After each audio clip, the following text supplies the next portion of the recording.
Hello mga kapuskol! Dahil day off namin ngayon, naisipan ng mga kasama ko na mag-nature venture dito sa Pugagad Spring Abot.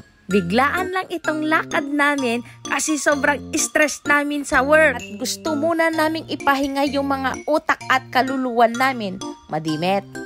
At ito na pala guys, nag-ihaw na kami dito ng karinang baboy and shrimp. Di kami pegamin na migat kinangal daw. Shout out kini Kasin Jeremy nga agparpartiti ka. Nag-ihaw pala kami dito ng okra at sili tapno di kamo masuya nga mangan. Ken tapno healthy living met. Shout out kini Ate Christina.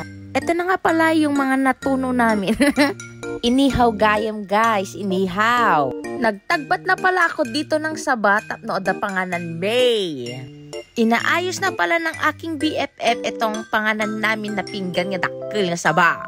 Dito pala guys, nagtulong-tulong na kami sa pagpe-prepare dahil mabisbisin kami tadi kampay na migat kinangal daw. Pasado alas 12 na kasi ng hapon yan guys, iso nga in Pinas pa sa mit nagpreparen. Hinihintay lang na lang namin yung karne na iniiwan ni Dave dito kat itatan in prepare ni Ate Chris.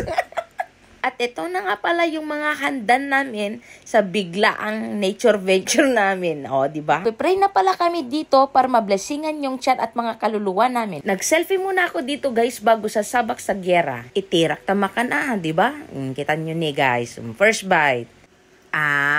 Thank you Lord. Busy na pala kami lahat dito dahil nagkanya-kanya na kaming bagbakan. Kahit itirak latatamakan shout out kini Dave nga chef me. In fairness guys, nag-enjoy ka nagimas deti kanumi. Nagdakil subok ni guys. Yum. At gusto ko nga palang i-shoutout yung mga kasin ko sa TPO. Naubos ko na pala yung pagkain ko dito kaya lumipat ako. Nakikaruba na guys. Malago. Shoutout kini Kim nga Bruno Mars nga taga Bata. I-flex ko man ni Ash kini Dave nga kasin ko. Dahil di pa ako nabusog, itirak latat mangan guys. Gemas. Gusto ko lang i-flex yung Angel's Pizza, ang pizza ng mga mababait. Ramanak guys, tabaring agsengpot nak. Let's go. Unang kagat, heaven agad. Isunod nating tikman itong spinach sushi bake nila. Let's go. Naimas guys. Nga pala yung pinagmamalaking ng mga taga Pasukin ang kanilang spring. And shout out nga pala sa mga taga San Juan Pasukin. Hello ate.